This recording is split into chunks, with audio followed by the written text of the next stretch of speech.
Kita lanjutkan untuk kuliah kita pada pagi hari ini ya, untuk toksikologi.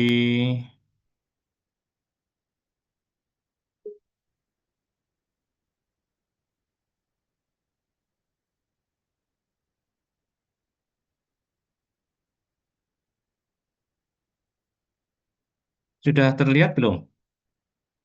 Sudah, Bang. Sudah, Pak. Sudah Sudah ya. terlihat. Oke.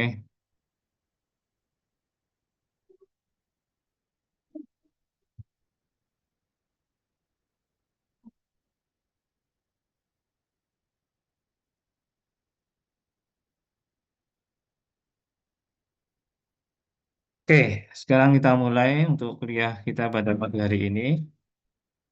Jadi melanjutkan kuliah pada minggu yang lalu ya, terkait dengan toksikologi. Mungkin kita review sebentar ya terkait dengan cerita. Besarin suaranya.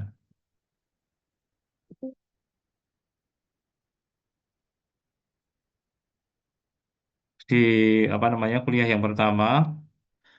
Jadi kita lihat sebentar ya ringkasan atau apa namanya summary ya dari chapter 1 kemarin. Jadi mungkin minggu yang lalu sudah kita bahas terkait dengan apa namanya pengantar ya dari toksikologi yang apa namanya eh, kita mengambil dari definisi Loomis ya yang minggu yang lalu. Jadi di situ kita sesuai dengan definisi Loomis. Jadi toksikologi itu adalah ilmu yang mempelajari tentang aksi berbahaya zat kimia atas jaringan biologis begitu ya.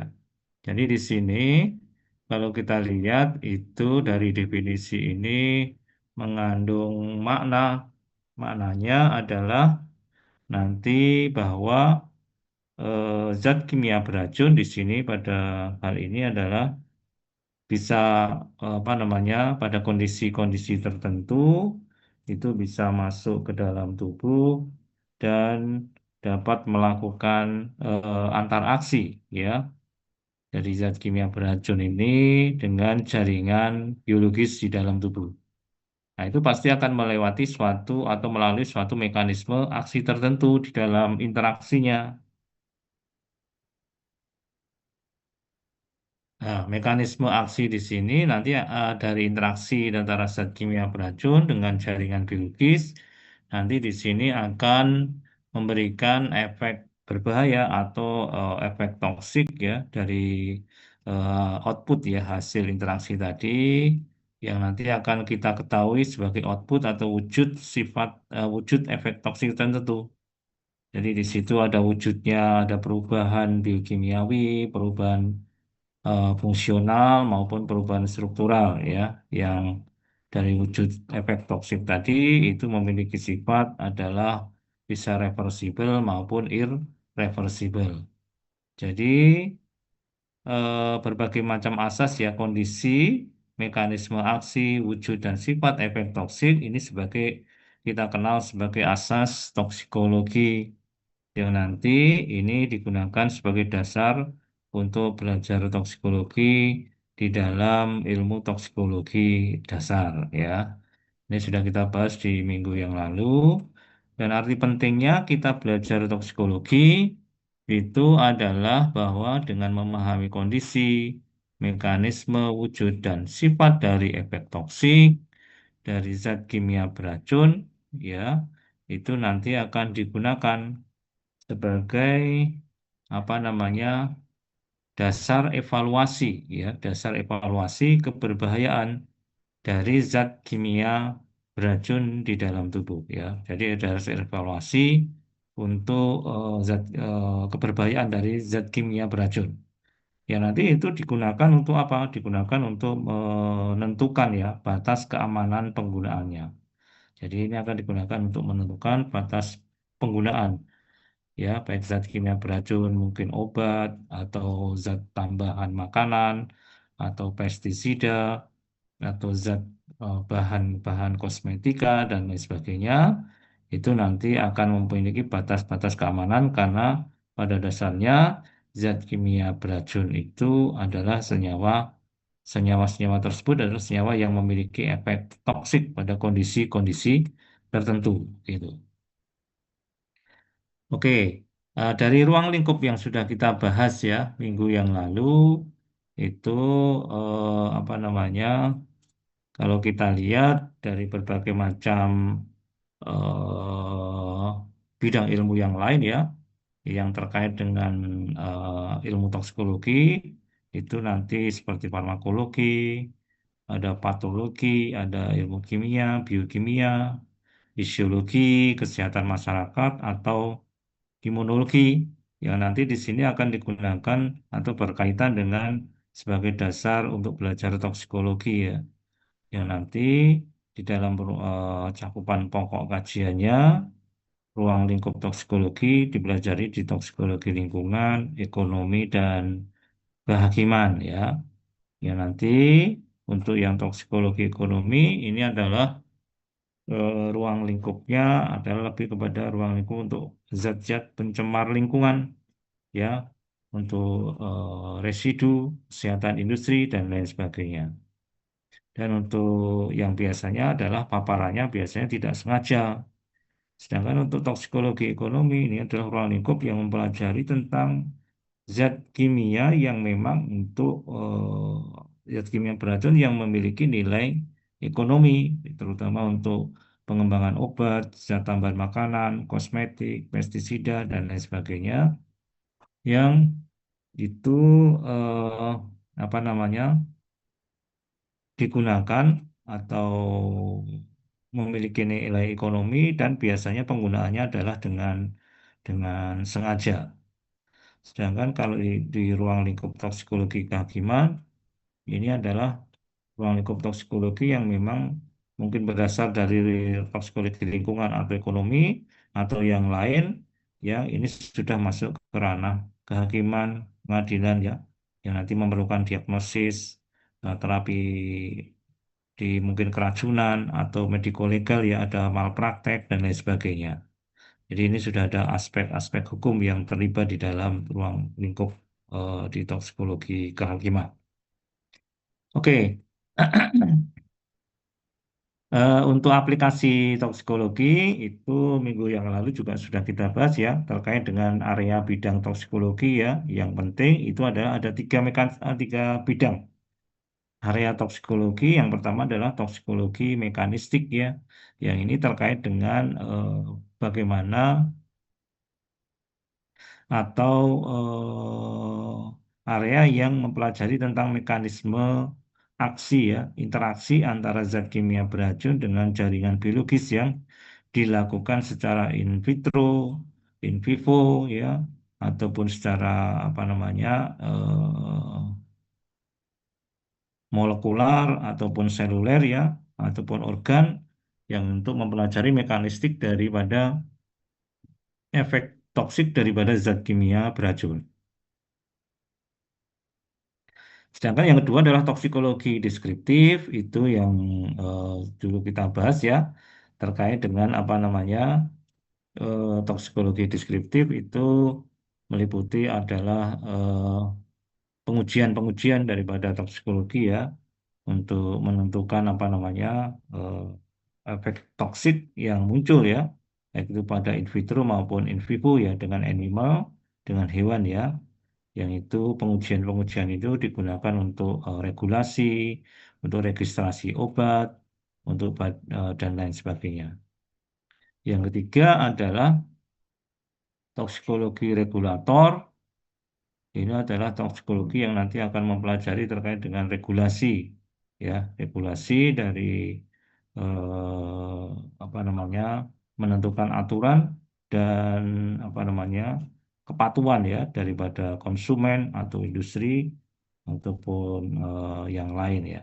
Jadi dia di sini adalah akan menentukan bagaimana membuat aturan terkait dengan batas keamanan ataupun regulasi-regulasi terkait dengan zat kimia beracun yang mungkin dalam hal ini adalah mungkin bisa terkait dengan obat, zat toksik maupun bahan-bahan yang lain ya.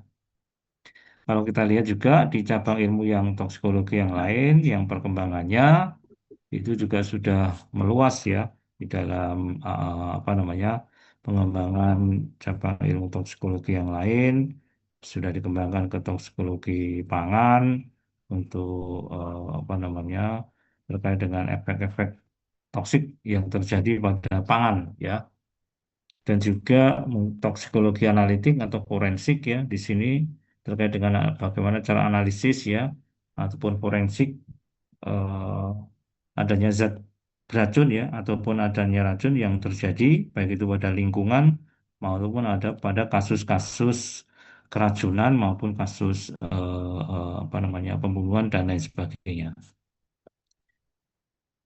Terus yang berikutnya adalah juga dikembangkan di toksikologi klinik ya.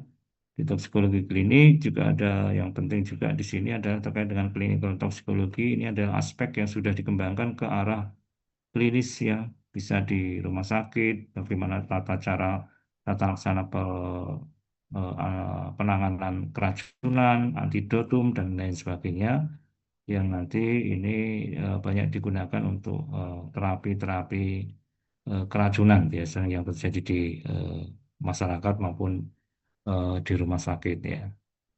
Ini adalah aplikasi dari bidang ilmu toksikologi, baik itu di area bidang toksikologi maupun pengembangan dari ilmu toksikologi itu yang terjadi. Ini mungkin ada juga toksikologi kerja yang ini apa namanya juga dikembangkan untuk toksikologi di lingkungan-lingkungan kerja ya, industri ataupun di lembaga-lembaga tertentu yang memang risiko apa namanya terjadinya apa namanya paparan dari zat toksik itu cukup tinggi, umpamanya di industri-industri farmasi, industri pestisida, pertambangan, ya dan lain sebagainya, yang itu memerlukan suatu aturan di dalam toksikologi kerja.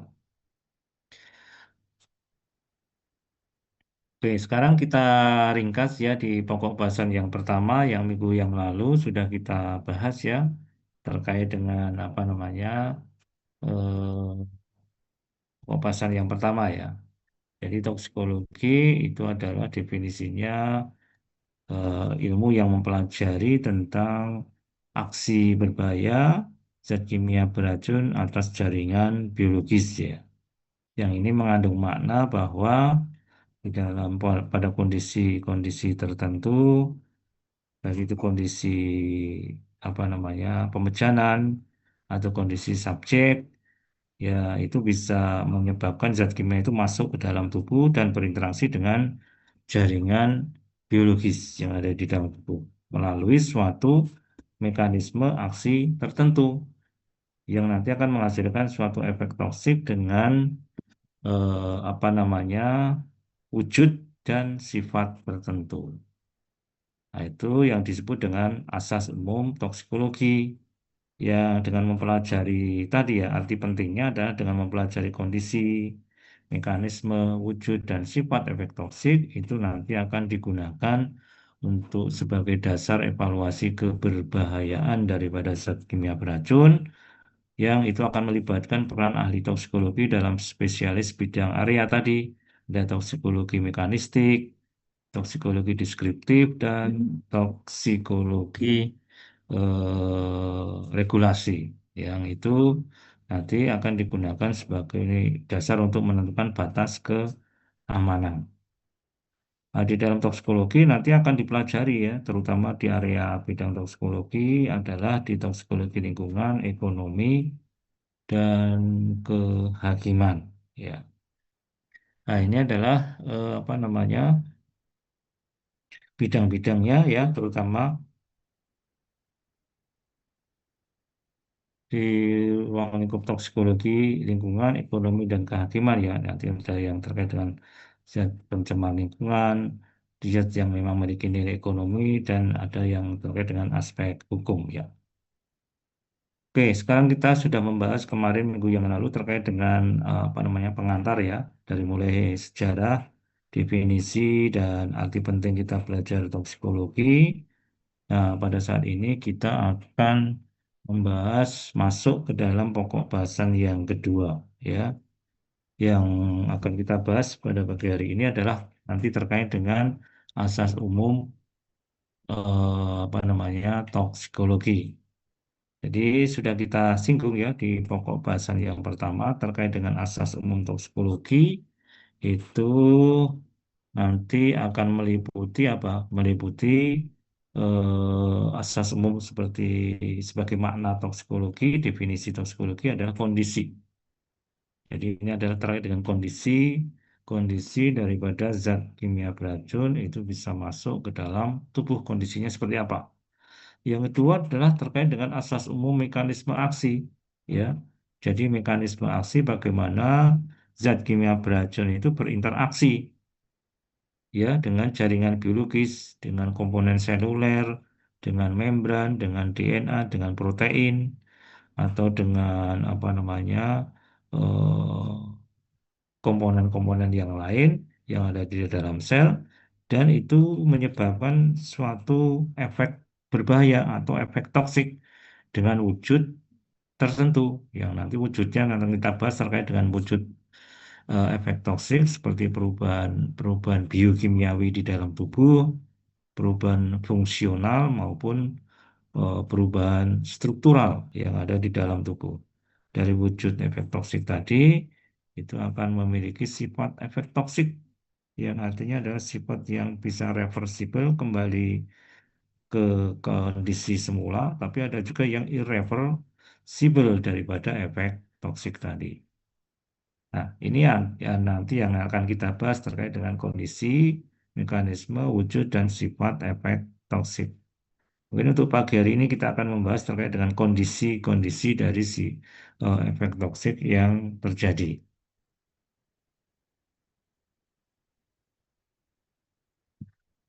Oke, sebelum membahas terkait dengan kondisi-kondisi efek toksik, kita lihat klasifikasi ya dari jenis agen efek toksik nanti akan berkaitan dengan kondisi ya. Jadi ada beberapa klasifikasi dari jenis atau agen efek toksik ya, yang dulu sudah kita singgung ya. Jadi klasifikasi dari jenis agen toksik yang terjadi, yang ada, itu tergantung pada kepentingan dan kebutuhan serta tujuan pengklasifikasiannya. Yang pertama adalah terkait dengan klasifikasi berdasarkan dari target organ. Dan nanti ada liver, kidney, hematopoietic system, dan lain sebagainya.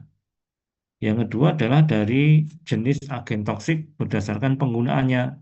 Ya, jadi penggunaannya ini ada yang apa namanya pestisida, ada yang solvent, pelarut organik, ada yang zat tambahan makanan, dan lain sebagainya. Jadi ini adalah terkait dengan penggunaan penggunaan daripada zat kimia beracun. Yang ketiga adalah terkait dari sumber atau asal daripada zat toksik atau agen toksik. Ada yang berasal dari animal ya atau hewan, tapi ada juga yang berasal dari toksin-toksin tanaman ya. Jadi ini adalah dari sumber yang berbeda.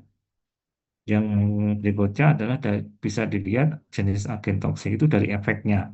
Ada yang memiliki atau menyebabkan efek toxic cancer, ada yang mutasi, ada yang menyebabkan kerusakan liver, ada yang neurotoxicity, immunotoxicity, dan lain sebagainya. Jadi ini adalah dari efek yang ditimbulkan.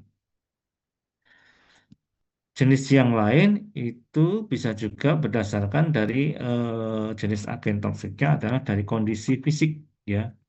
Kondisi fisik di situ adalah bisa dilihat dari bentuk fisiknya, yaitu ada yang bentuknya gas, ya contohnya bentuknya gas adalah seperti gas beracun, ada juga cyanida, cyanida yang dalam bentuk gas ya, ada juga yang gas apa namanya gas beracun di pegunungan, H2S, ada juga di amonia, ada juga dari gas karbon monoksida, ya, dan lain sebagainya, yang itu bentuknya gas.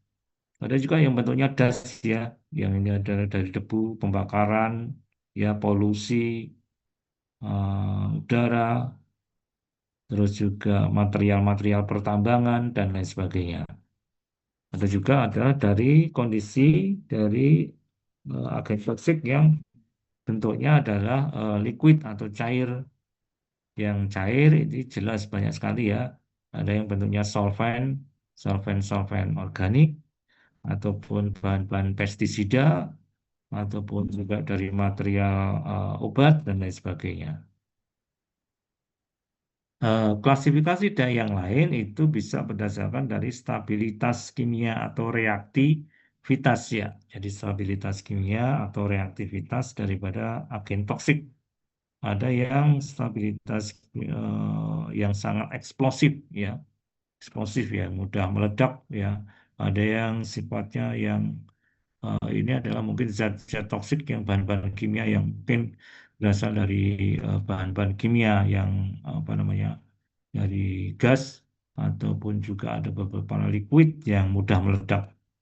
Ada juga yang flammable yang mudah terbakar ya dari solvent-solvent organik ini ada sebagian yang mudah terbakar ataupun juga gas yang mudah terbakar ya dan itu bersifat toksik ya. Terus ada yang pengoksidasi ya, oxidizer ini juga apa namanya banyak juga zat-zat kimia seperti apa namanya cleaning yang ada di rumah tangga itu yang pengoksidasi ataupun zat kimia yang memang dia menyebabkan oxidizer ya, oksidasi. Terus bisa juga klasifikasinya adalah berdasarkan dari struktur kimia. Jadi struktur kimia itu akan menentukan apa? Menentukan efek toksik yang muncul. Biasanya adalah bentuk-bentuk yang reaktif ya, seperti aromatik amin ya. Terus dari hidrokarbon halogenated ya. Ada juga yang bentuknya nanti terkait dengan epoksit dan lain sebagainya. Ini adalah struktur-struktur yang memang reaktif ya, atau nanti bisa dikonversi menjadi senyawa metabolit yang juga reaktif ya. Ini dari struktur kimianya. Bisa juga dilihat dari potensi keracunan. Ya, dari potensi keracunan ini adalah potensinya. Ada yang sangat sangat toksik ya, extremely toxic. Ada yang very toxic, ada yang slightly toxic ya. Jadi ini adalah dari potensi eh, keracunan yang ditimbulkan kalau itu terjadi pada manusia ya, potensi keracunannya. Namanya kalau kita bandingkan botulinum toksin itu sangat-sangat toksik dibandingkan dengan etanol, dibandingkan dengan air, dibandingkan dengan yang lain. Jadi potensinya itu bisa kita prediksi sebelumnya ya dari hasil-hasil pengujian uji-uji toksikologi. Terus bisa juga klasifikasinya dari mekanisme aksi biokimia, ya mekanisme berinteraksinya ya. Di sini adalah dia kalau berinteraksi dengan DNA itu dia akan mengalkilasi ya, alkylating agent ini biasanya ada senyawa-senyawa obat kemoterapi yang dia bisa berinteraksi dengan sel normal pada DNA yang juga menyebabkan efek toksik pada sel normal. Ada kolin esterase ya, kolin esterase inhibitor yaitu biasanya adalah senyawa-senyawa pestisida yang ini akan berinteraksi dengan apa namanya enzim kolinesterase yang nanti akan menyebabkan neurotoksik ya pada sel-sel saraf ya dan juga methemoglobin di sini itu apa namanya juga akan menyebabkan efek toksik ya.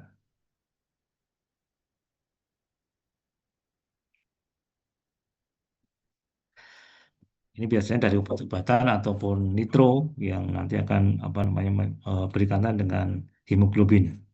Ini akan mengurangi apa namanya mengurangi ikatan ya hemoglobin dengan dengan oksigen sehingga akan menyebabkan efek toksik pada sel-sel darah ya untuk mengangkut apa namanya oksigen.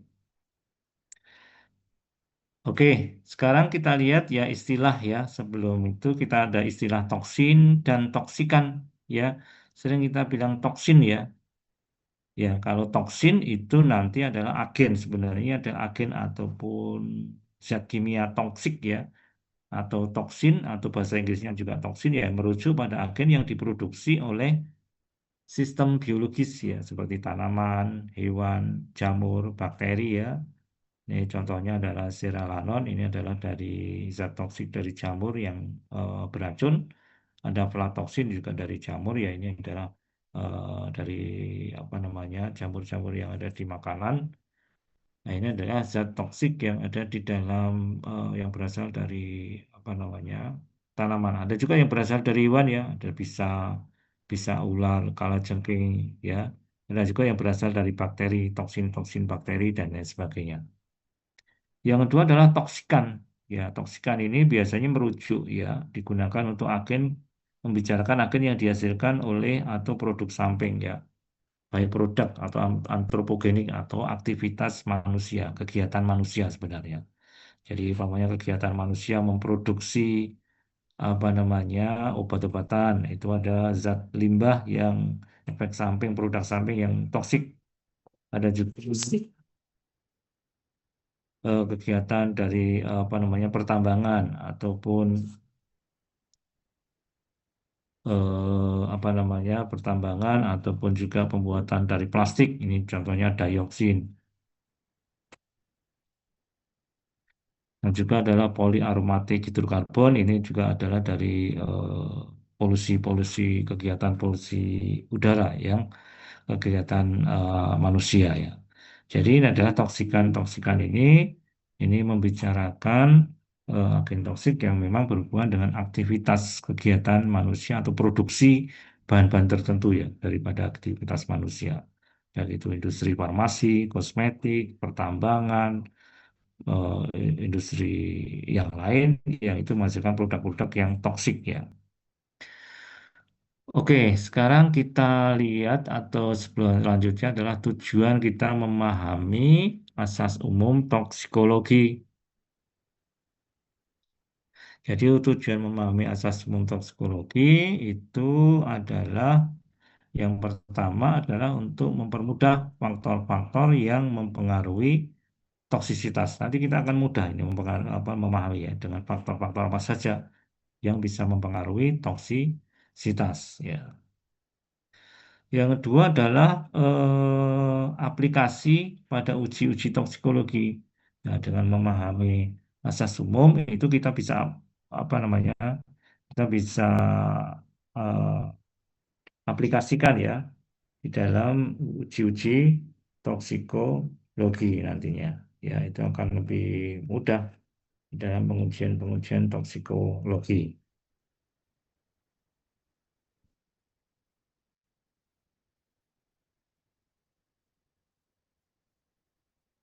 Oke, sebentar saya pakai. Ya.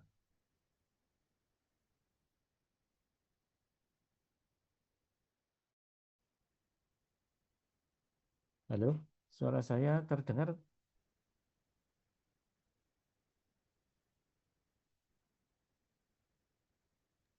Dengar Bapak.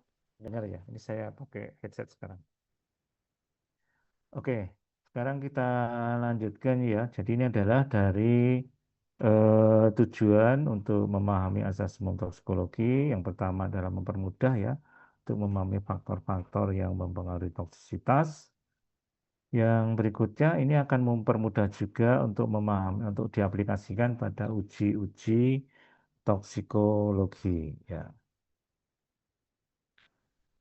Oke, sebelum kita membahas terkait dengan apa namanya asas umum toksikologi, nanti kita akan membahas terkait dengan nasib perjalanan obat zat kimia beracun ya, baik itu toksin maupun toksikan di dalam tubuh ya. Jadi kalau kita membahas terkait dengan nasib perjalanan zat kimia beracun, sebenarnya hampir sama juga dengan kita membahas terkait dengan apa namanya perjalanan nasib perjalanan obat di dalam tubuh ya. Jadi kalau kita membahas terkait dengan nasib perjalanan zat kimia beracun di farmasi pada dasarnya kan zat kimia termasuk obat, zat tambahan makanan ya ataupun yang lain itu akan masuk melalui berbagai macam cara. Ada yang melalui peroral ya seperti ini masuk ke dalam lambung, diserap ya termasuk obat-obatan, ada juga yang inhalasi, ada juga yang lain ya nanti mungkin sudah ribuan zat kimia itu yang sudah masuk ke dalam tubuh kita, ya. Nah, nasibnya bagaimana di dalam tubuh dari zat kimia yang sudah masuk tadi, ya? Apakah itu berinteraksi, terus apakah dikeluarkan? Nah, nanti kita akan bahas ya. Oke, sekarang kita lihat ya nasib perjalanannya sebenarnya hampir sama kalau kita membicarakan dari nasib perjalanan zat kimia termasuk obat-obatan di dalam tubuh. Jadi kalau kita lihat itu obat ataupun zat kimia beracun itu masuk ke dalam tubuh pasti akan masuk ke saluran gastrointestinal ya. Nanti ini akan melalui proses absorpsi yang akan masuk ke dalam sirkulasi darah sistemik ya. Nanti akan berinteraksi dengan jaringan, dengan organ, dengan organela di dalam sel ya, protein, DNA dan lain sebagainya ya nanti akan memberikan efek berbahaya. Nah, nanti dari zat toksik tadi itu akan dimetabolisme ya dikonversi menjadi lewat apa namanya reaksi fase 1 maupun reaksi fase 2 ya yang di situ ya nanti akan menjadi metabolit ya. Metabolit yang apa namanya mudah dikeluarkan. Nah, nanti di apa namanya sebagian nanti yang melewat fase efek ya ini di fase 1 2 ya ini nanti akan masuk ke dalam jantung diedarkan ke seluruh tubuh ya nanti masuk ke otak ke dalam jaringan lemak ya ke dalam otot tulang dan lain sebagainya. Nah, nanti akan terdistribusi ke seluruh jaringan ya terus nanti akan dimetabolisme sebelum dikeluarkan menjadi suatu metabolit yang tidak toksik ya yang nanti akan diekskresikan keluar dari dalam tubuh. Jadi ada 4 fase ya disposisi ya dari zat kimia beracun tadi ya. Kalau kita lihat ya pasti akan melewati suatu fase absorpsi. Kalau oral ya nanti absorpsinya ada di gastrointestinal, kalau inhalasi ya nanti ada di paru-paru ya ataupun di saluran pernafasan. Kalau itu nanti seperti bahan-bahan kosmetik ya nanti ada penetrasi kemungkinan melalui kulit ya.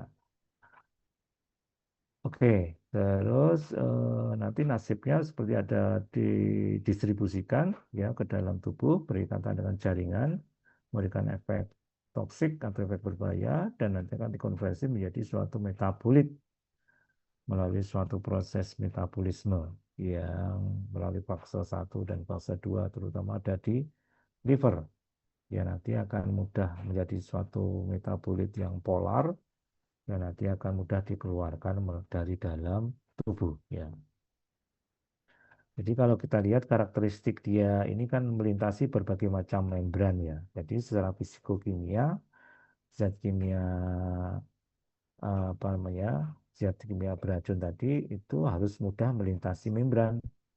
Itu tergantung dari bentuk ukurannya. Jadi semakin kecil ukuran partikelnya maka dia akan mudah melintasi membran tadi gitu ya ada di dalam tubuh. Yang kedua adalah dari kelarutannya di dalam lipid ya, semakin mudah larut dalam lipid ya, itu akan semakin mudah melintasi membran karena kita tahu bahwa lipid membran itu adalah terdiri dari lapisan lipid bilayer ya. Terus yang ketiga adalah kemiripan strukturnya dengan molekul-molekul endokrin. Jadi yang mirip dengan molekul endokrin maka dia akan sangat mudah melintasi membran dan beredar di dalam tubuh kita. Yang keempat adalah dari muatan atau polaritasnya. Kalau kita membicarakan nasib perjalanannya, jadi untuk melintasi ke membran maka zat kimia beracun itu harus dalam bentuk apa? Bentuk yang tidak bermuatan, ya dari bentuk tak terion. Kalau yang bentuk terion maka dia tidak akan bisa melewati membran. Jadi ini adalah terkait dengan ionisasi ya, dari derajat ionisasi daripada zat kimia beracun di dalam tubuh ya. Oke, nah ini adalah membran sel itu adalah barrier ya. Sebenarnya barrier dari zat kimia toksik itu untuk melintasinya ya dia masuk ke dalam darah, ke dalam sel ya ke jaringan-jaringan, maka zat kimia itu harus melintasi sejumlah sel-sel seperti epitel kulit ya, ini kalau dia aplikasinya di epitel kulit ya, di topikal. Ada yang di thin cell layer paru, ini yang di paru-paru. Kalau itu zat toksiknya bentuknya gas atau melalui inhalasi ya. Atau juga yang mungkin dia harus melintasi saluran gastrointestinal untuk zat-zat toksik yang itu masuk melalui oral ya. Ada juga yang kapiler endotelium dan juga nanti harus melewati mencapai ke sel target di organ gitu. Oke, nah ini adalah bentuk daripada membran ya, membran sel yang kita tahu adalah dari lipid bilayer ya. Di situ ada lipid bilayer, ada juga dari protein-protein membran, ada juga reseptor, ada channel ya, ada channel apa namanya transporter ya, ada juga yang lain ya. Nah, ini harus bisa melewati lipid bilayer membran di sini ya, dari zat toksik atau zat kimia beracun tadi. Oke, jadi physical barrier-nya dari absorpsi ya untuk apa namanya zat kimia beracun sebelum masuk ke dalam sirkulasi darah itu nanti akan ada membran ya kapiler, ini adalah intestinal atau usus yang masuk ke dalam darah, itu ada jaringan endotel ya, nanti kalau dalam darah jaringan intraseluler itu juga ada sel membrannya, ini adalah barrier ya untuk dia sebelum berinteraksi dengan jaringan atau komponen-komponen seluler. Oke, sekarang kita lihat ya review terkait dengan mekanisme zat kimia beracun ataupun toksikan itu melintasi membran ya. Jadi kalau kita lihat bagaimana mekanisme zat kimia beracun atau toksikan itu melintasi membran, ya ini hampir sama dengan sudah kita bahas terkait dengan obat-obatan ataupun zat kimia yang lain ya. Jadi zat beracun atau toksikan itu bisa melewati membran, mekanisme absorpsinya adalah dengan cara filtrasi. Ya, dia ikut filtrasi lewat paru-paru bersama dengan apa molekul-molekul air ya. Itu akan pori-pori ya. Ini biasanya untuk partikel ataupun zat-zat yang sangat kecil molekulnya. Yang kedua adalah dari difusi pasif ya. Dari difusi pasif itu ini adalah transport yang berdasarkan atau absorpsi yang berdasarkan dari gradien konsentrasi.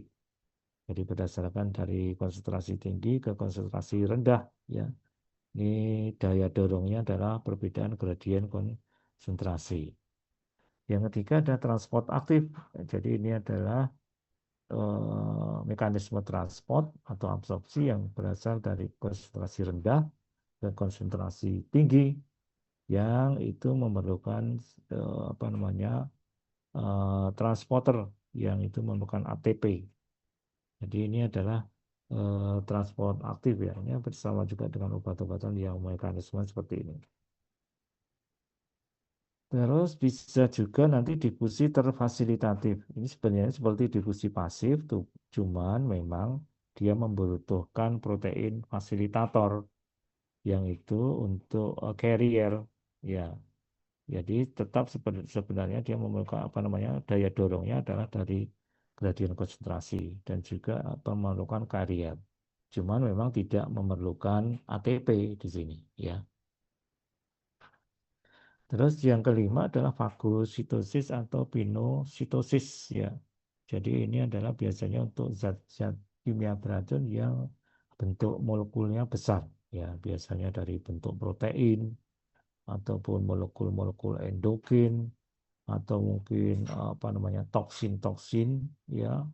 Ada juga bakteri, ya itu bakteri ada zat kimia ya, toksik ya, atau juga virus ya, itu nanti masuk ke dalam tubuhnya karena dia sangat besar, maka dia tidak bisa melintasi membran, maka dia masuk ke dalam selnya dengan cara fagositosis maupun pinositosis ya. Oke, sekarang kita lihat rute-rute utama ya dari zat kimia beracun atau toksikan itu masuk ke dalam tubuh ya. Jadi ada beberapa rute utama ya dari kimia beracun atau toksikan masuk ke dalam tubuh. Yang pertama adalah melalui kulit ya, jadi melalui membran kulit ya, melalui lapisan-lapisan epidermis ya, maupun stratum corneum ya, dan lain sebagainya. Jadi ini adalah untuk rute utama, terutama untuk zat kimia beracun yang pemberian aplikasinya melalui kulit ya, biasanya dalam bentuk kosmetik atau obat-obat topikal,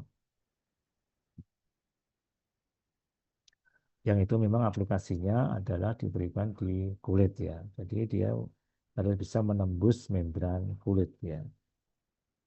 Yang kedua adalah dari saluran gastrointestinal ya. Ini adalah untuk rute utama zat toksik atau toksikan yang memang pemberiannya adalah atau masuknya melalui oral atau gastrointestinal ya. Jadi mungkin bisa bentuknya obat, bentuknya apa namanya zat tambahan makanan, atau mungkin juga dari racun-racun yang berada di makanan dan lain sebagainya. Yang itu adalah melalui saluran gastrointestinal atau mungkin racun yang dimasukkan ke dalam makanan ya atau minuman ya. Oke, jadi nanti rutenya dia harus bisa melewati membran ataupun saluran pencernaan ya. Yang ketiga adalah dari paru-paru atau insang ya. Jadi kalau manusia, hewan mamalia ya nanti eh, rute zat toksiknya kalau itu paparannya adalah melalui inhalasi ya masuknya lewat paru-paru. Tapi kalau itu untuk zat toksik yang itu mencemari mungkin sungai atau laut ya ke dalam ikan ya nanti akan masuk melalui insang ya. Oke, ini adalah terutama mungkin zat-zat toksik mungkin dalam bentuk gas ya. Bentuknya gas seperti karbon monoksida, gas-gas beracun ya. Terus juga apa namanya? Zat-zat toksik atau mungkin juga asbes ya. Itu juga zat toksik yang masuk melalui paru-paru. Yang keempat adalah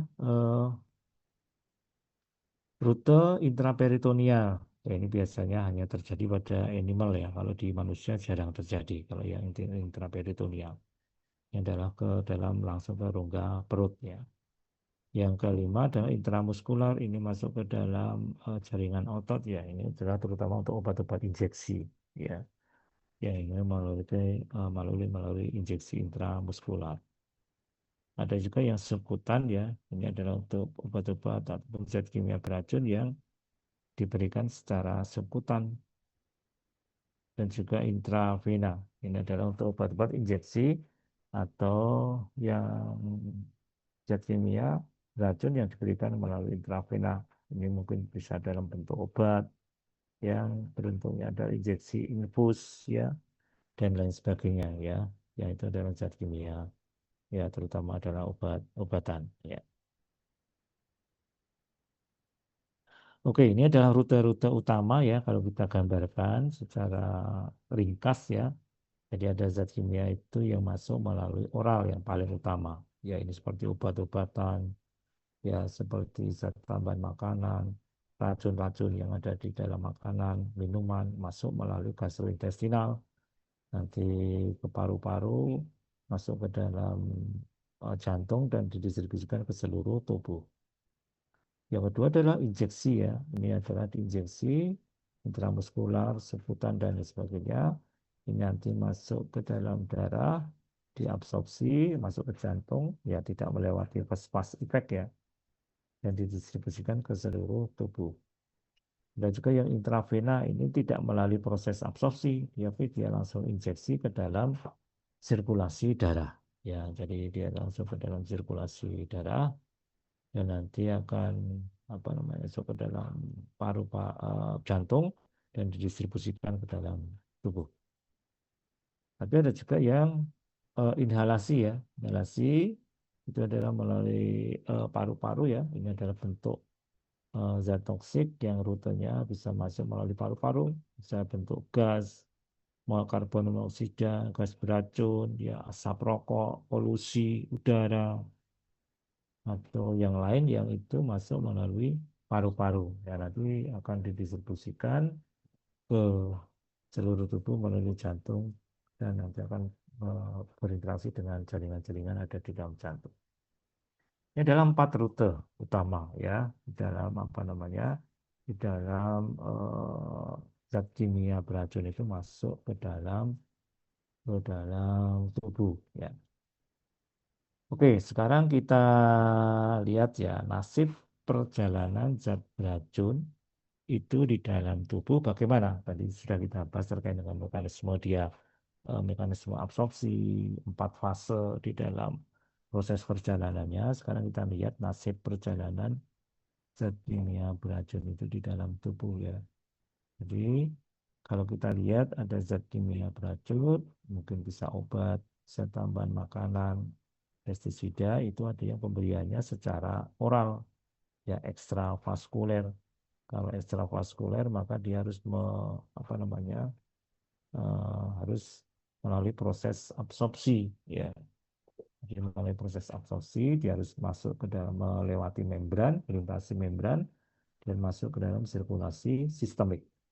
Tapi ada juga yang pemberiannya adalah intravaskuler, ya seperti intravena, intraarteri, intrakardial yang dia langsung masuk ke dalam sirkulasi darah.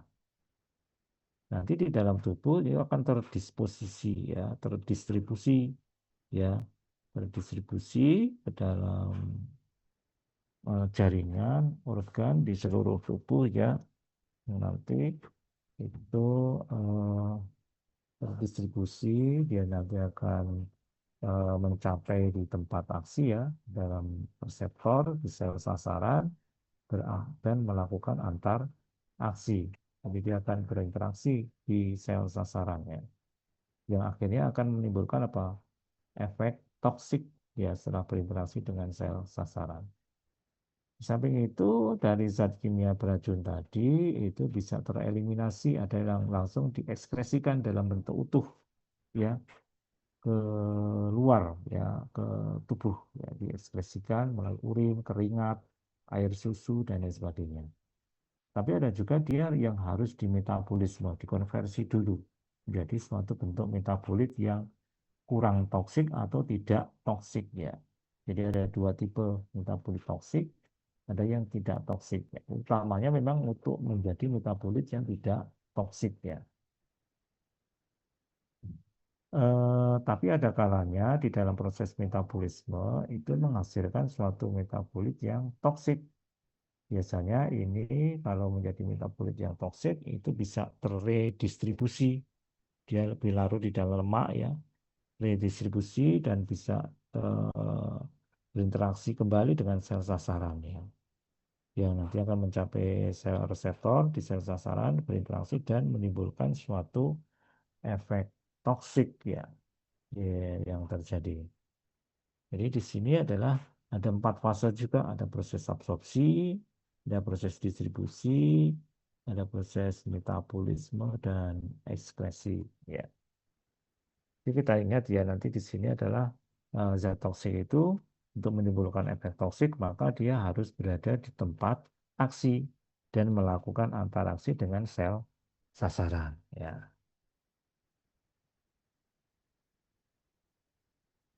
Oke, sekarang pertanyaannya adalah Eh, kalau begitu, yang menentukan sebagai penentu ketoksikan itu apa?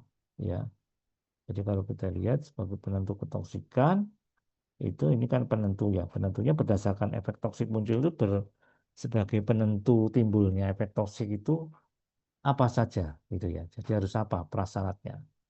Jadi kalau kita lihat sebagai penentu ketoksikan dan siapa yang bertanggung jawab terhadap timbulnya efek toksik daripada zat kimia beracun tadi. Dan apa hubungan antara ADME, ya absorpsi, distribusi, metabolisme, dan ekskresi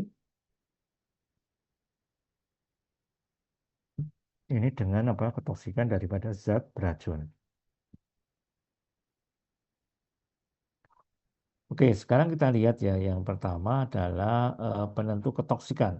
Ya, jadi penentu ketoksikan itu siapa? Jadi kalau kita lihat ya, eh, dalam proses nasib perjalanannya itu zat kimia beracun untuk menimbulkan efek toksik, maka dia harus apa?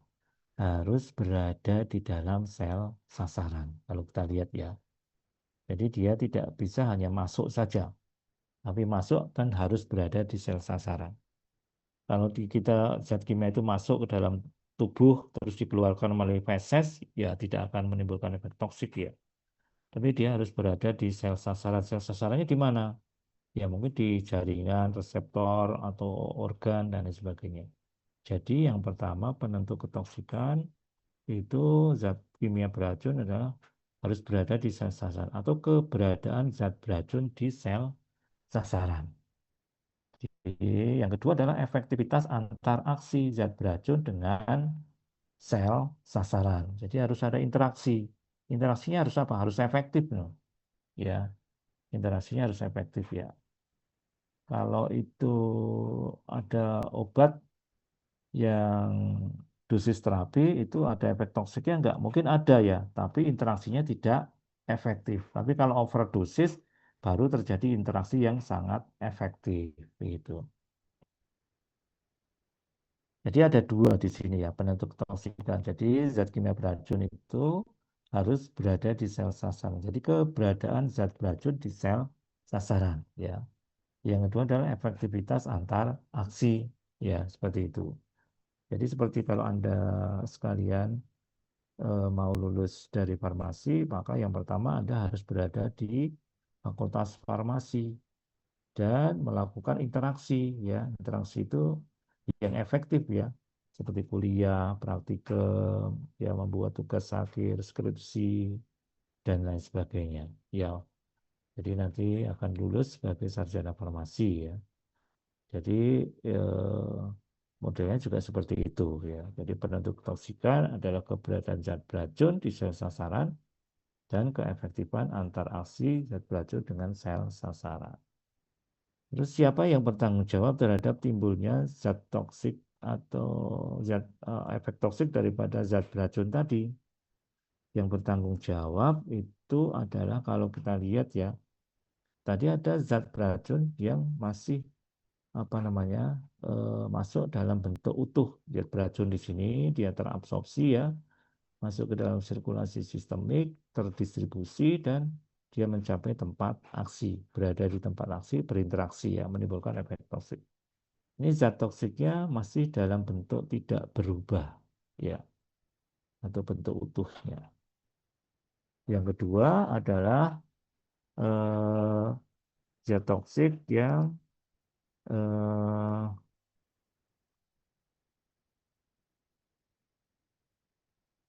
dalam bentuk apa namanya? Dia akan apa namanya? Di metabolisme di sini. Jadi dia di metabolisme ya menjadi suatu metabolit yang toksik di sini. Ini adalah suatu metabolit yang strukturnya sudah berubah dari bentuk induknya. Jadi metabolitnya lebih toksik di sini dibanding bentuk induknya. Nah, ini akan terdistribusi ya, dan nanti juga akan mencapai tempat aksi dan menimbulkan efek toksik. Jadi ada dua tipe dari zat kimia beracun tadi ya yang bertanggung jawab. Yang pertama adalah dia zat beracun itu dalam bentuk utuh ya yang belum berubah dan atau metabolitnya bisa satu bisa dua-duanya ya.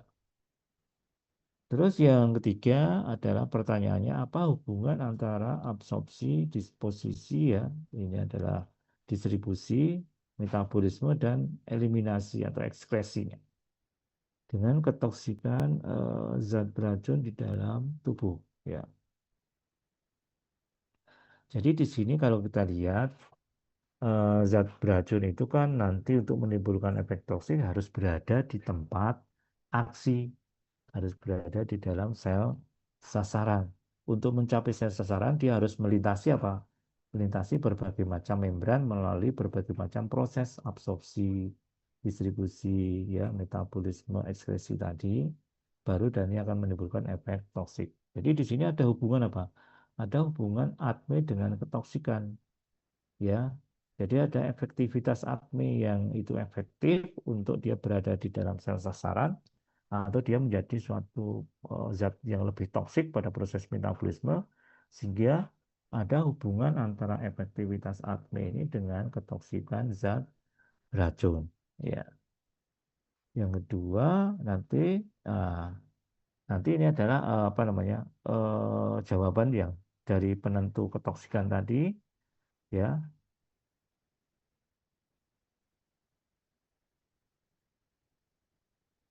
Jadi penentu ketoksikan tadi adalah keberadaan zat beracun di sel sasaran dan keefektifan interaksi zat beracun dengan sel sasaran. Yang bertanggung jawab nanti adalah ada dalam bentuk zat beracun dalam bentuk utuh dan metabolit toksiknya. Yang ketiga adalah ada hubungan antara ADME, ya, dengan apa namanya ketoksikan daripada zat racun, ya. Sekarang kita lihat ya dari kita telah membahas nasib perjalanan, ya, nasib perjalanan zat kimia beracun di dalam tubuh dan apa namanya penentu yang bertanggung jawab dan hubungan ADME dengan ketoksikan, ya. Sekarang kita lihat asas umum yang pertama terkait dengan bagaimana sih kondisi-kondisi zat beracun itu supaya nanti menimbulkan suatu efek toksik di dalam tubuh, ya. Jadi yang pertama adalah ini adalah asas umum yang pertama adalah kondisi efek toksik, ya. Bagaimana kondisi efek toksik, definisinya apa? Definisinya adalah ini adalah berbagai macam kondisi atau prasyarat, ya, yang eh, apa namanya menginisiasi, ya, bagaimana zat kimia beracun itu bisa masuk ke dalam tubuh dan nanti akan menimbulkan efek toksik. Jadi kondisi efek toksik itu adalah kondisi bagaimana zat kimia beracun itu akan masuk, ya. Itu bisa dilihat dari kondisi pemejanan atau kondisi pemaparan. Yang kedua adalah dari kondisi makhluk hidup atau subjek yang terpapar, ya. Jadi yang terpapar itu ya manusianya gitu, ya.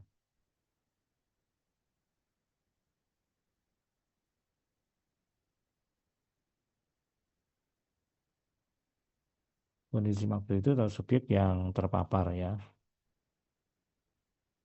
Kalau kita lihat kondisi pemejanan itu nanti kita akan membahas terkait dengan jenis pemejanannya, ya. Jenis-jenis pemejanan seperti apa atau jenis paparan, ya. Terus frekuensi pemejanan atau frekuensi paparannya berapa kali, ya, frekuensinya.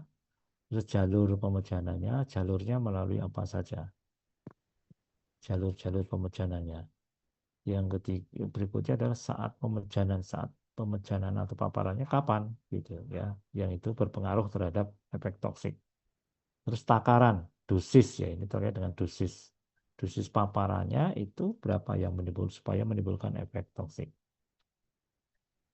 Yang berikutnya adalah kondisi makhluk hidup atau subjek, ya. Jadi ini adalah subjeknya. Jadi kondisi makhluk hidup itu ada kondisi fisiologis, ada kondisi patologis, ada kondisi fisiologis dari tubuh, yaitu mungkin akan mempengaruhi nasib perjalanan dari obat atau interaksinya, atau kondisi patologisnya, ya. Nanti ini akan berpengaruh terhadap apa?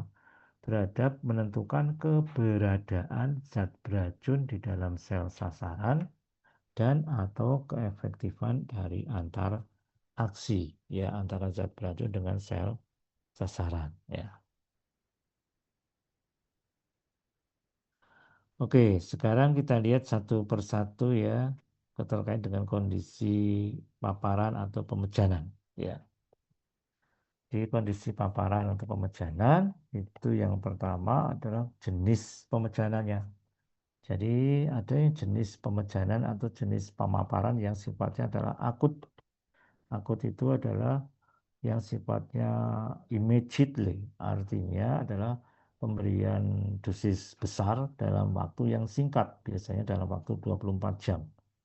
Ini seperti kasus apa namanya kematian Mirna pada kopi Jessica itu adalah sianidanya dalam jumlah besar, ya, melebihi ambang batas dan diberikan dalam waktu singkat. Atau kematian aktivis HAM Munir, ya, itu juga terpapar oleh zat toksik arsenik, ya, itu pada kondisi dosis yang besar dan waktunya singkat.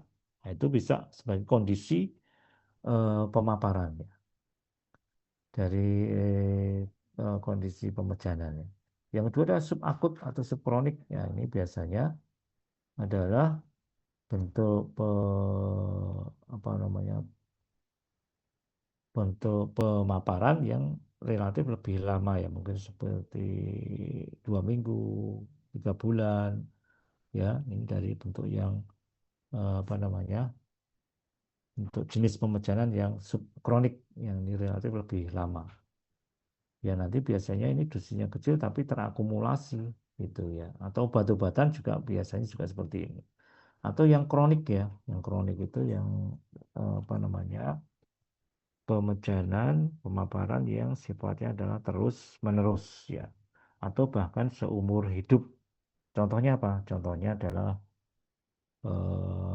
pemaparan atau pemecahan terpapar oleh asap rokok. Jadi orang yang merokok itu dia merokok seumur hidup, ya, dia terpapar asap rokok secara kronis, ya, dengan sengaja itu, ya. Nah, ini kalau kita lihat dari jenis pemecahannya.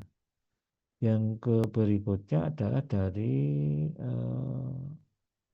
frekuensi, ya, frekuensi pemaparan atau pemecahan berapa. Ada yang single sekali pemaparan bisa timbul efek toksik, biasanya dosisnya besar.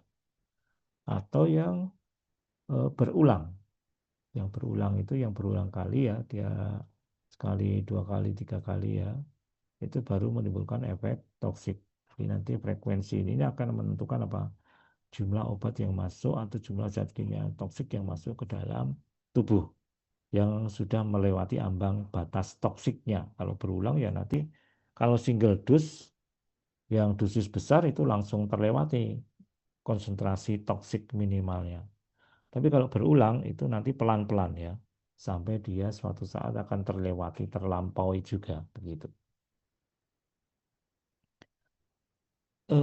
Berikutnya adalah dari jalurnya. Nah, jalurnya itu ada yang sifatnya adalah melalui jalur oral, ya, melalui jalur oral. Ini apa namanya, seperti obat-obatan, zat tambahan makanan, terus jamur yang masuk ke dalam saluran gastrointestinal, ya. Ada yang intraperitoneal, intravena, intramuskular, subkutan, inhalasi, dan dermal atau topikal. Jadi jalur yang berbeda itu nanti akan menentukan apa? Menentukan bagaimana dia bisa penetrasi yang masuk ke dalam tubuh. Mungkin juga akan berbeda-beda. Ini akan menentukan apa? Kecepatan absorpsinya akan berbeda. Terus juga saat pemecahan. Nah, ini saat pemecahan ini adalah saat-saat pemaparan yang kritis, ya. Jadi ada saat-saat tertentu yang itu rentan terhadap interaksi. Biasanya ini ada terkait dengan interaksi antara zat kimia beracun dengan organ atau jaringan, ya. Contohnya adalah saat organogenesis, ini pada saat kehamilan, ya, pregnant, itu pada saat pembentukan organ itu kalau ada zat yang masuk yang ke dalam tubuh pada saat janin itu dalam pembentukan organ, maka itu bisa berinteraksi, ya, antara zat beracun dengan apa namanya, dengan organ, sehingga menyebabkan efek teratogenik, ya. Ini adalah efek teratogenik, itu lebih pada interaksi pada saat yang tepat. Nah, saat yang apa tepat tapi yang merugikan, ya, maksudnya di sini. Jadi saat organogenesis, ya. Tapi kalau diberikan pada saat tidak pada saat kehamilan atau saat yang lain, ya, yang di luar organogenesis, maka tidak menimbulkan efek toksik, ya. Jadi interaksi pada saat yang organogenesis saja efek teratogenik, ya. Terus berikutnya adalah takaran ya. Jadi takaran itu melibatkan dosis pemecahan. Jadi dosis itu sangat sangat berkaitan dengan apa namanya efek toksik. Jadi dosis itu akan menentukan apa? Keberadaan zat beracun di dalam sel sasaran ya. Ini sangat penting sekali ya untuk kita belajar di farmasi terkait dengan overdosis dan lain sebagainya. Oke, sekarang kita lihat ya. Yang pertama itu adalah jenis pemecahan kalau kita lihat ya. Jenis pemecahan yang sifatnya adalah akut ya. Contohnya ini biasanya dalam waktu rentang kurang dari 24 jam.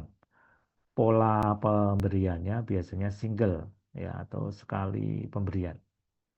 Yang kedua adalah subakut, ini rentang waktunya kurang lebih 1 bulan dan ini adalah dosis berulang. Ada juga yang subkronis ya 1 sampai 3 bulan. Nah ini untuk rentang dosis juga yang pola pemberiannya yang berulang. Ini untuk obat-obatan yang dalam jangka lama ya biasanya itu juga subkronis atau subakut ini ya. Ada yang kronis ya, yang kronis itu lebih dari 3 bulan bahkan bisa seumur hidup ya. Ini adalah untuk pola yang berulang. Jadi ini adalah jenis pemecahan ini akan menentukan apa? Menentukan keberadaan zat beracun di dalam sel sasaran ya.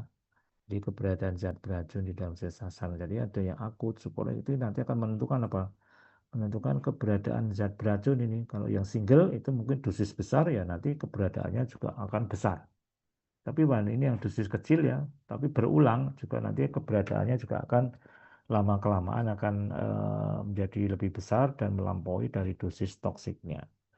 Jadi ini adalah kondisi juga akan memberikan apa menentukan ya keberadaan zat beracun di dalam sel sasaran. Yang kedua adalah frekuensi. Frekuensi ini adalah frekuensi pemaparan atau frekuensi pemberian. Ada yang tunggal single dose. Single dose ini ada yang tergantung dari jenis obatnya ya, ada A, B, C. Kalau A itu kecepatan absorpsinya lebih cepat ya dibandingkan dengan kecepatan eliminasi. Jadi dia dikeluarkannya lambat, pelan-pelan gitu. Kalau yang B itu kecepatan absorpsinya sebanding dengan kecepatan eliminasi. Kalau yang C itu kecepatan absorpsinya lebih lambat dibanding kecepatan eliminasinya. Ini yang warna biru itu adalah area konsentrasi di dalam ring dosis toksik, konsentrasi dosis toksik. Jadi A itu nanti kalau yang lambat itu akan berada di dalam area biru yang ring toksiknya itu akan sangat lama. Kalau yang kecepatan eliminasinya cepat dibandingkan dengan absorpsi, maka dia akan cepat menurun dari dalam tubuh, dieliminasi dan efek toksiknya cepat hilang begitu ya. Nah, ini tergantung dari dosis ya, tergantung dari dosis dan frekuensi. Untuk obat-obat tadi yang A, B, C, untuk yang pemberian berulang, ini tergantung ya. Ini pemberian berulang. Kalau yang relatif kecepatan eliminasinya lambat, maka dia akan cepat mencapai konsentrasi toksik minimal di sini. Ring toksiknya akan cepat. Tapi kalau yang sebanding, yang B, antara kecepatan absorpsi dan eliminasi, maka dia pelan-pelan. Tapi lambat laun dia akan masuk juga ke dalam konsentrasi ring kisaran daripada dosis toksik, kisaran konsentrasi toksik ya di sini. Tapi kalau yang C kecepatan eliminasinya itu lebih cepat, maka dia tidak akan terlampaui ya. Jadi karena sudah langsung dikeluarkan dari dalam tubuh begitu ya. Oke, ini adalah frekuensi pemecahan juga akan berpengaruh ya terhadap keberadaan zat beracun di dalam sel sasaran ya bisa dilihat dari konsentrasi ring toxic responnya di sini. Jadi kalau ada zat beracun di sini ya tadi dari frekuensi yang single, tunggal ya biasanya dalam bentuk dosis yang besar ya. Itu biasanya KTM-nya akan terlampaui cepat konsentrasi toksik minimal ya itu akan cepat terlampaui. Nah, nanti akan menimbulkan apa? Efek toksik.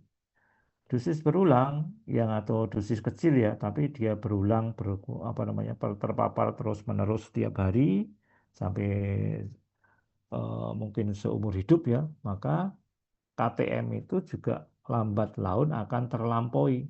Ya, tapi pelan-pelan ya. Dengan cara apa? Akumulasi nanti. Dengan kecepatan asal kecepatan absorpsinya lebih dari kecepatan eliminasi. Ya nanti KTM-nya terlampaui dan nanti akan memberikan efek toksik juga. Jadi hasilnya akan sama sebenarnya, cuman waktu pencapaiannya akan berbeda. Ya. Oke, yang kedua adalah dari jalur pemejanan. Ya, nah ini jalurnya. Kalau tadi ada jenisnya, kalau jalurnya itu kalau kita lihat zat kimia beracun atau zat toksik itu bisa masuk secara intravaskuler. Nah, ini contoh intravaskuler itu yang masuk langsung ke dalam darah. Ya, ke dalam pembuluh darah intravena, arteri atau intrakardial ya. Nah, ini tidak memerlukan proses absorpsi. Jadi ini tidak ada yang tertinggal 100% masuk ke dalam darah. Kalau yang ekstravaskuler ini adalah proses zat kimia yang masuk melalui jalur yang dia harus memerlukan apa namanya proses absorpsi ya seperti oral, inhalasi, sekutan, intramuskular, intraperitoneal, rektal dan lain sebagainya. Jadi dia perlukan proses absorpsi. Jadi ada yang tidak terabsorpsi kemungkinan ya. Nah, nanti ini akan menentukan perbedaan jalur ini. Perbedaan jalur ini akan menentukan kecepatan absorpsi yang masuk dan pada akhirnya akan menentukan keberadaan zat beracun di dalam sel sasaran. Itu akan berbeda-beda juga ya. Karena keberadaan zat beracun itu salah satu dari penentu ketoksikan gitu yang tadi sudah kita bahas ya. Yang nanti akan menentukan toksisitas daripada zat beracun di dalam sel sasaran ya. Oke, nah ini ditentukan oleh apa? Efektivitas ATME, absorpsi, distribusi, metabolisme, dan ekspresinya. Ini efektivitas ATME itu sangat menentukan keberadaan zat beracun di dalam sel sasaran. Oke, pengaruh dari zat jalur pemejanan, ini contohnya ya. Ini contohnya saja ya. Ini ada efek jalur pemejanan pada toksisitas akut atau nilai LD50 dari diisopropil fluoroastat yang diberikan pada kelinci. Jadi kelincinya diinjeksi dengan jalur intravena, intraperitoneal, intramuskular, subkutan, dan oral. Nah, terus diukur ya LD50. LD50 itu adalah nilai dosis yang dapat mematikan 50% dari populasi atau dari sampel. Pokoknya prinsipnya kita pakai 10 ekor, maka dari dosis yang bisa mematikan 5 ekor atau 50%. Itu berapa? Contohnya di sini adalah yang langsung dengan pemberian intravena. Ternyata LD50-nya itu sangat kecil, 0,34 ya. Ini dianggap 1 ya. Terus yang intraperitoneal itu dia memerlukan dosis yang lebih besar ya, 1 mg. Baru dia mencapai LD50 ya, mematikan 50%. Kalau yang peroral itu dia perlu 4 sampai 9 miligram untuk mematikan atau 50% dari populasi ya. Jadi ada perbedaan nilai LD50 di sini ya. Nilai toksisitas di sini ya. Jadi kalau kita bandingkan ini yang intravena itu 1, yang lainnya itu bisa intraperitoneal itu bisa 2,9 kali lebih dosisnya. Kalau yang oral bisa 11 kali sampai 26 kali lebih besar dosis, memerlukan dosis untuk membunuh 50% dari populasi. Jadi di sini adalah contoh dari pengaruh jalur pemejanan yang itu akan menentukan keberadaan zat beracun di dalam sel sasaran dan akan menentukan apa toksisitas daripada apa namanya zat beracun tadi ya karena pengaruh daripada jalur pemejanan. Berikutnya adalah saat pemejanan ya. Jadi kita lihat ini adalah saat pemejanan. Jadi saat pemejanan itu adalah ini bisa digambarkan pada saat pada efek teratogenik ya. Jadi zat kimia beracun ya. Jadi kalau kita lihat di dalam proses kehamilan itu ada trimester proses ya. Yang pertama adalah dari trimester pertama yang disebut dengan blastogenesis ya. Ini belum ada pembentukan organ. Jadi ada dari konsepsi ya sampai nanti membentuk embrio ya dari blastogenesis ya. Yang kedua adalah dari organogenesis ini janin sudah akan membentuk organ tangan, mata, kaki, telinga ya dan lain sebagainya. Mata ya ini nanti akan membentuk organ-organ di dalam tubuh dari janin dan proses pematangannya. Jadi kalau ada zat kimia beracun yang dikonsumsi atau terpapar wanita yang hamil tadi pada saat dia masih trimester pertama atau blastogenesis, ternyata relatif resiko dia teratogenik itu minimal atau tidak ada. Tapi pada saat organogenesis itu menimbulkan efek teratogenik ya. Jadi zat toksik tadi itu akan berinteraksi pada saat organogenesis dengan jaringan atau organ. Nah, ini menimbulkan apa? Ada efek teratogenik. Ada yang janinnya nanti menjadi cacat janin, tidak punya tangan, tidak punya kaki, ada yang tidak punya langit-langit ya, menjadi sumbing dan lain sebagainya. Jadi ini ada faktor teratogenik gitu ya. Nah, ini adalah saat-saat kritis organogenesis itu. Jadi ini adalah saat-saat kritis ya, antara zat kimia beracun berinteraksi dengan janin ya. Tapi kalau diberikan atau saat pematangan itu juga tidak memberikan efek teratogenik karena ini sudah terbentuk organnya dan tidak bisa berinteraksi lagi gitu ya. Jadi ada faktor-faktor di saat yang kritis. Jadi kalau kita lihat saat pemejanan ini akan sangat menentukan apa? Efektivitas atau keefektifan interaksi zat kimia beracun dengan sel sasaran. Ya, jadi ini adalah efektivitas zat kimia beracun dengan sel sasaran sangat sangat penting sekali. Bukan keberadaannya di sini.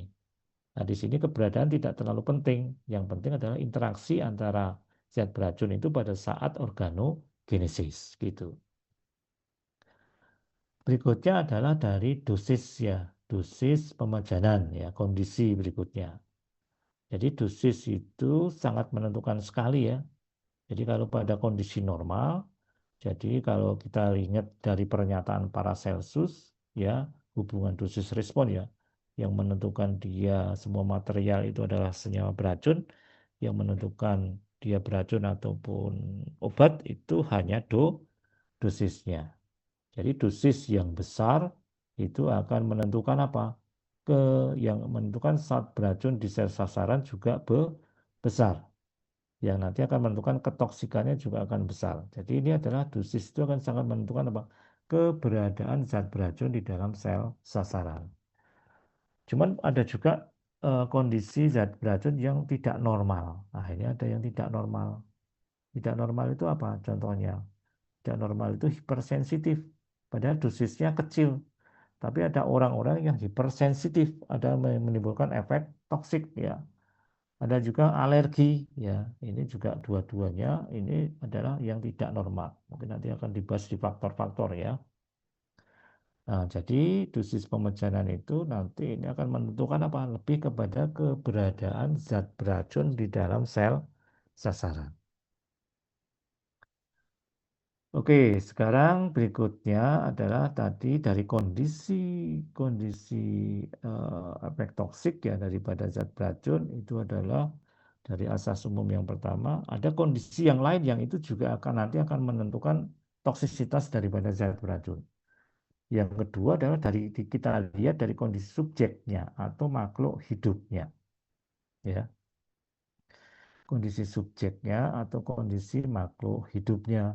Yang pertama adalah dilihat berdasarkan dari kondisi fisiologis dari makhluk hidupnya. Yang kedua adalah dilihat dari kondisi patologis ya. Jadi kondisi patologis dari makhluk hidup.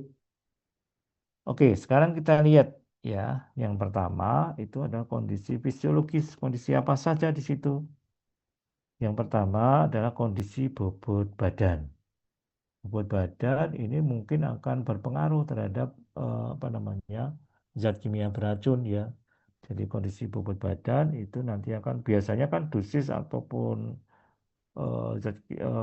obat itu akan dihitung berdasarkan bobot badan ya. Jadi ini bobot badan itu nanti akan berpengaruh ya. Bobot badan yang kecil dengan yang besar itu juga mungkin akan berpengaruh ya. Jumlah lemaknya, jaringan lemaknya juga akan berbeda ya. Sehingga nanti akan terkait dengan bagaimana penyimpanan zat beracun di dalam tubuh ya. Yang kedua adalah dari umur. Umur juga sangat berpengaruh sekali terhadap adanya keberadaan maupun efektivitas interaksi ya. Contohnya dari umur apa namanya bayi, balita, anak-anak, dewasa, lansia, umur itu akan berpengaruh ya. Jadi kalau kita lihat anak-anak atau bayi itu lebih sensitif ya terhadap efek toksik dibandingkan dengan orang dewasa. Sehingga biasanya kalau obat-obatan ada dosis ya, dosis anak-anak, bayi itu jauh lebih kecil dibandingkan dengan dosis dewasa ya. Jadi ini akan sangat menentukan sekali ya. Ya dari umur itu akan menentukan keberadaan zat beracun di sel sasaran ya. Ini berdasarkan dari umur ya. Jadi akan menentukan sekali. Yang kedua, ketiga adalah jenis kelamin. Jenis kelamin itu ini terkait dengan pria dan wanita ya. Karena ada juga zat-zat toksik yang terkait dengan sistem hormonal ya. Seperti dioksin itu akan terkait dengan endocrine disruption, mungkin dengan hormon progesteron, testosteron dan lain sebagainya. Ada juga yang zat toksik yang mungkin itu lebih sensitif pada wanita yang mungkin bisa menghasilkan apa menyebabkan karsinogenik ya pada pembentukan kanker payudara. Atau mungkin ada jenis zat toksik yang tergantung dari jenis kelamin yang lain ya karena mungkin faktor hormonalnya. Nah, mungkin ini akan terkait dengan apa namanya? Dengan interaksi yang berbeda ya. Jadi keefektifan interaksi antara zat kimia beracun dengan sel sasaran. Terus suhu tubuh. Suhu tubuh juga mungkin akan berpengaruh ya, terutama interaksi. Ya, kondisi-kondisi di interaksi ya. Itu memerlukan suhu tubuh yang optimal. Ya, optimal ya mungkin 37 derajat ya kalau di manusia normal ya. Nah, ini suhu tubuh nanti akan berpengaruh juga efektivitas interaksinya gitu. Terus kecepatan pengosongan lambung. Nah, ini kecepatan pengosongan lambung nanti akan berpengaruh terhadap bagaimana terutama untuk zat-zat toksik yang masuk melalui oral ya ke gastrointestinal masuk ke lambung. Maka kalau ada orang yang kecepatan pengosongan lambungnya cepat maka dia relatif tidak sempat diabsorpsi ya atau absorpsinya relatif berkurang karena kecepatan absorpsinya yang cepat ya. Tapi kalau kecepatan absorpsi pengosongan lambungnya itu lambat, maka dia lebih efektif untuk absorpsinya. Dia lebih banyak masuk ke dalam darah, sirkulasi darah. Jadi kecepatan pengosongan lambung ini akan berpengaruh terhadap keberadaan zat beracun di dalam darah dan di dalam sel sasaran yang nanti akan menentukan efek toksiknya. Terus kecepatan aliran darah ini juga berpengaruh ya, tadi akan memudahkan masuk ke dalam darah dari gastrointestinal atau nanti akan mempercepat distribusinya ke seluruh tubuh ya untuk mencapai di tempat aksi. Berikutnya adalah status gizi. Status gizi ini pengaruhnya apa? Status gizi ini mungkin terkait dengan kondisi-kondisi fisiologis untuk protein ataupun mungkin apa namanya molekul-molekul endogen yang itu diperlukan untuk berinteraksi ya. Jadi status gizi ini. Jadi ini akan diperlukan mungkin protein-protein yang nanti bisa berinteraksi dengan zat kimia beracun. Ya ini efektivitas interaksinya gitu ya. Terus juga mungkin yang berikutnya adalah kehamilan genetika. Ya. Jadi kehamilan genetik ya ada penyakit genetik dan lain sebagainya ya. Ini akan berpengaruh terhadap apa saat-saat pemejanan ya. Jadi saat-saat pemejanan atau efektivitas interaksi ya antara zat kimia beracun ya dengan jaringan dengan organ ya. Jadi ini kondisi fisiologis yang akan berpengaruh dan juga genetika. Genetika mungkin ada kelainan-kelainan tertentu ya, yang itu mungkin ada orang-orang yang sensitif lebih toksik dibandingkan dengan orang pada umumnya normal ya. Jadi ada kelainan tertentu yang mungkin lebih sensitif begitu ya, alergi ataupun hipersensitif dan lain sebagainya karena faktor genetik ya. Jadi ini adalah kondisi fisiologis ya. Jadi kondisi fisiologis yang mungkin berpengaruh ya. Situ bisa mempengaruhi keberadaan zat kimia beracun di dalam sel sasaran atau bisa juga berpengaruh terhadap keefektifan antar aksi antara zat kimia beracun dengan sel sasaran. Ini adalah kondisi fisiologis. Sekarang yang kedua adalah kondisi subjek dilihat dari kondisi patologis. Di kondisi patologis itu adalah adanya penyakit tertentu yang diderita ya, yang biasanya bersifat komorbid ya. Di sini ada kondisi penyakit liver. Nah, kita tahu ya liver itu kan fungsi utama dari proses metabolisme. Ya, jadi kalau terjadi proses adanya penyakit liver, maka ini akan berpengaruh terhadap proses metabolisme. Ya, jadi akan terutama untuk senyawa toksik yang menyebabkan efek toksik yang bertanggung jawab adalah metabolit toksiknya. Jadi proses metabolismenya akan terhambat, maka dia akan mengurangi metabolit toksiknya. Ini justru menguntungkan. Tapi kalau yang berefek toksiknya adalah senyawa induknya, maka penghambatan pada proses metabolisme akan merugikan. Ya, jadi ini adalah kondisi yang akan menentukan keberadaan daripada zat beracun di dalam tubuh ya. Terus penyakit ginjal. Nah, penyakit ginjal atau gagal ginjal juga berpengaruh terhadap proses eliminasi pengeluaran zat kimia beracun keluar dari dalam tubuh ya. Nah, ini akan menentukan ya keberadaan zat beracun. Kalau itu metabolis ekskresinya lambat, maka zat kimia beracun itu akan lama berada di dalam tubuh sehingga akan memperparah ya efek toksik yang muncul tadi gitu. Jadi pada orang-orang yang mengalami gagal ginjal, maka zat-zat toksik, toksin ya yang ada di dalam tubuh itu relatif akan lebih lama ya, karena dia akan sulit dikeluarkan karena orang mengalami gagal ginjal. Terus ada penyakit gastrointestinal ya, ini adalah penyakit di saluran pencernaan. Ini akan mempengaruhi proses absorpsi daripada zat kimia beracun yang ada di dalam tubuh ya. Ini akan menentukan absorpsinya sehingga keberadaan zat beracun dalam tubuh juga akan berkurang ya. Terus penyakit jantung ya, ini akan terkait dengan distribusi daripada zat kimia beracun yang ada di dalam tubuh ya untuk mencapai ke sel sasaran ya. Jadi untuk mencapai sel sasaran atau tempat aksi, maka zat kimia beracun tadi harus diedarkan, dipompa ke seluruh tubuh. Dan kondisi-kondisi penyakit yang lain ya, ini juga mungkin berpengaruh juga terhadap efektivitas maupun keberadaannya. Jadi kalau kita lihat ya, itu dari kondisi makhluk hidup ada kondisi fisiologis maupun kondisi patologis. Ini kondisi ini akan berpengaruh terhadap apa? Mungkin bisa jadi terhadap keberadaan zat beracun di dalam sel sasaran sebagai penentu ketoksikan ya.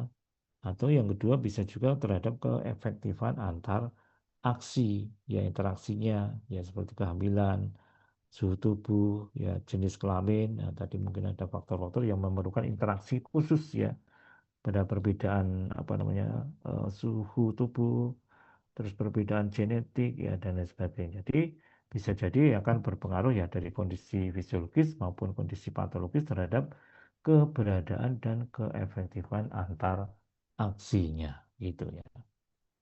Oke, sekarang kita sudah sampai ya yang asasmu yang pertama yang membahas ini terkait dengan kondisi baik itu kondisi pemaparan atau kondisi pemecahan. Yang kedua adalah kondisi subjek atau kondisi makhluk hidup ya.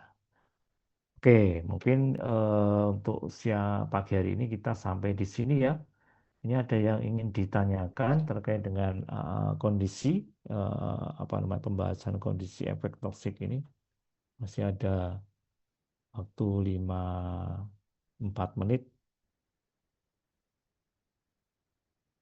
Ada yang ingin ditanyakan?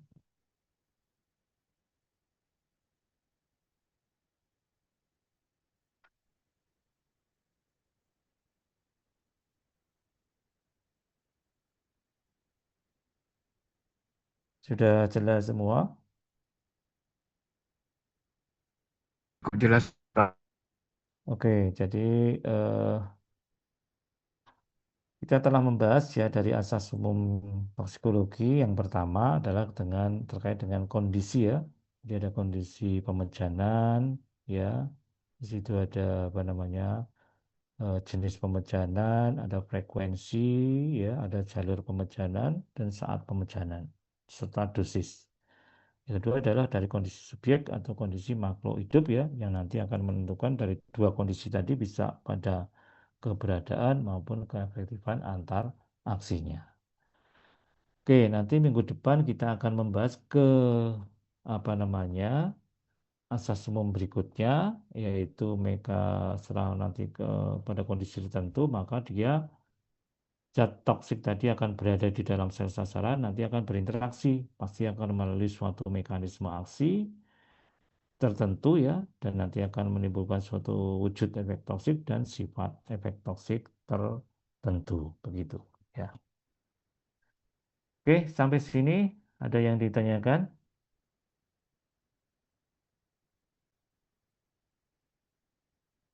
Oke, kalau tidak ada, mungkin kuliah kita pada pagi hari ini bisa kita cukupkan ya sampai di sini untuk kelas C ya ini ya.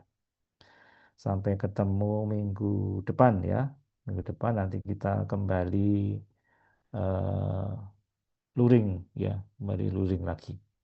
Oke, kalau tidak ada, mungkin kita bisa akhiri sampai sini. Selamat pagi, terima kasih ya atas perhatiannya. Dan saya ucapkan selamat berlibur ya, sebenarnya hari libur ya sebenarnya. Tapi dari prodi kita diminta untuk kuliah daring begitu ya. Oke, terima kasih. Selamat pagi. Assalamualaikum warahmatullahi wabarakatuh. Selamat berlibur. Maaf Pak, maaf menyela. Iya ya, Untuk gimana? absennya gimana ya Pak?